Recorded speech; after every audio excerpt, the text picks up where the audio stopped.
Hi అండి. ఈరోజు మనం తినే కొద్దీ తినాలనిపించే పప్పు చకోడీ ఎలా చేయాలో చూద్దామండి. ఇది మనం చాలా ఈజీగా ఇంట్లో చేసేసుకోవచ్చు.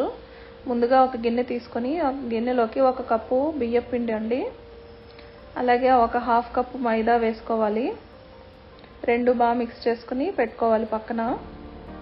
అలాగే మనం ఎంత పిండి తీసుకున్నామో అంత క్వాంటిటీలోకి ఒక గిన్నెలోకి వాటర్ తీసుకొని మనం స్టవ్ ఆన్ చేసుకోవాలి. దీనిలో ఒక 3 టీ స్పూన్స్ వచ్చి ఆయిల్ అండి. బయట అయితే డాల్డా వేస్తారు, నేను ఆయిల్ వేసుకుంటున్నాను. తగినంత ఉప్పు, అలాగే 1 టీ స్పూన్ వచ్చి కారం, అలాగే నేను కలర్ కూడా 1 పించ్ వేసానండి. ఇది ఆప్షనల్, మీకు కావాలంటే వేసుకోవచ్చు, లేకపోతే అవసరం లేదు. కలర్ కోసం వేసాను నేను. ఇది బాగా మరిగిన తర్వాత మనం మిక్స్ చేసుకున్న పిండి ఉంది కదండి, ఆ పిండి కొంచెం కొంచెంగా వేసుకుంటూ ఉండలు కట్టుకోకుండా మిక్స్ చేసుకోవాలి. మిక్స్ చేసుకుంటే ఇలా దగ్గర పడుతుందండి. మనకి పిండి అంతా బాగా మిక్స్ చేసే వరకు సిమ్లో పెట్టుకొని మనం బాగా మిక్స్ చేసుకోవాలి. ఇది మనకి చపాతీ పిండిలాగా తయారవుతుంది. ఇది మనకి ఆల్మోస్ట్ మిక్స్ అయిపోయిందండి. మనం ఇప్పుడు స్టవ్ ఆఫ్ చేసేసుకుని మూత పెట్టుకొని కొంచెం ఆరనివ్వాలి. ఇది కొంచెం లైట్ గోరువెచ్చగా ఉండగానే మనం కొంచెం చేతితో తీసుకొని బాగా మెదుపుకోవాలండి. బాగా సాఫ్ట్గా మనం చేసుకోవాలి. ఇది ఎంత బాగా సాఫ్ట్గా చేసుకుంటే మనకు చకోడీలు విరిగిపోకుండా అంత బాగా వస్తాయి. ఇది కొంచెం కొంచెంగా తీసుకుని ఇలాగ రోల్గా తీసుకోవాలి. ఇది కణికలు అంటారు, ఆ కణికని కూడా అంటారు కొన్ని ప్లేసుల్లో అలాగా. ఇది పచ్చిశనగపప్పు అండి. నేను ఒక 3-4 అవర్స్ నానబెట్టుకుని తర్వాత వాటర్ అంతా లేకుండా చేసుకుని కొంచెం ఆరబెట్టేసుకున్నాను. తడి లేకుండా చూసుకోవాలి.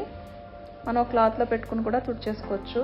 తర్వాత అది మనం చేసుకున్నది వచ్చి మనం పప్పు మీద ఒకసారి మనం పప్పు మిక్స్ అయ్యేలాగా మనం చేసుకుని ఇలాగా జాయింట్ దగ్గర మనం అతికిచ్చేసుకోవాలండి.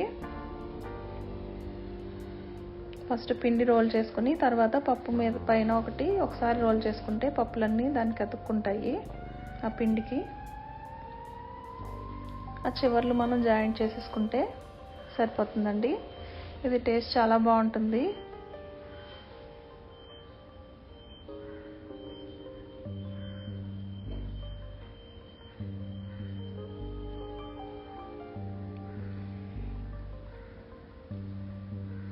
ఇది ఈస్ట్ గోదావరి సైడ్ కొన్ని ఏరియాల్లో బాగా ఫేమస్ అండి ఈ పప్పు చకోడీలు.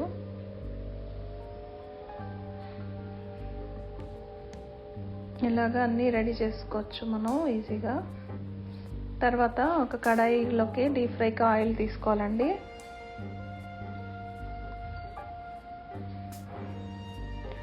ఆయిల్ హీట్ అయిన తర్వాత మనం మీడియం ఫ్లేమ్లో పెట్టుకొని, ఇవి మరీ ఎక్కువ వేసుకోకూడదండి, కొంచెం కొన్ని వేసుకుని వేపుకుంటే విరిగిపోకుండా ఉంటాయి.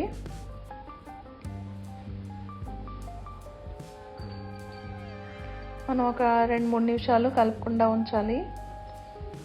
తర్వాత మనం కలుపుకోవాలి. ఇది కొంచెం బుడగలు, ఆయిల్ వేగుతున్నప్పుడు బుడగలు వస్తాయి కదండి, అవి కొంచెం సగానికి తగ్గిన తర్వాత మనం తీసేసుకుని మళ్ళీ ఇంకొకసారి వేరే చకోడీలు కూడా వేసుకుని వేపుకోవాలి. అవి కూడా సగం వేగిన తర్వాత మళ్ళీ మనం ఇందాక తీసుకున్న చకోడీలు వేసి సెకండ్ టైము వేపుకోవాలండి. అలా 2 సార్లు వేపుకుంటే మనకి క్రిస్పీగా వస్తాయి. లోపల కూడా మనకి పచ్చిగా లేకుండా అంత బాగా ఫ్రై అవుతాయండి, క్రిస్పీగా ఫ్రై అవుతాయి.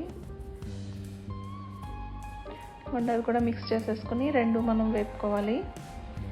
ఇది ఫ్లేమ్ వచ్చి మీడియం ఫ్లేమ్లోనే వేయించుకోవాలండి. హైలో పెట్టుకుంటే మాడిపోతాయి, లోపల సరిగా వేగవు. ఇంకోండి ఇది రెడీ అయిపోయినాయి, మంచి కలర్ వచ్చేసినాయి. తీసేసుకుందాం మనం. అంతే అండి, టేస్ట్ చాలా బాగుంటుంది. పప్పు చకోడీ రెడీ. ఇంకోండి మనం చిరిపితే కూడా చాలా గుల్లగా వచ్చింది. వీడియో నచ్చితే please like, share and subscribe.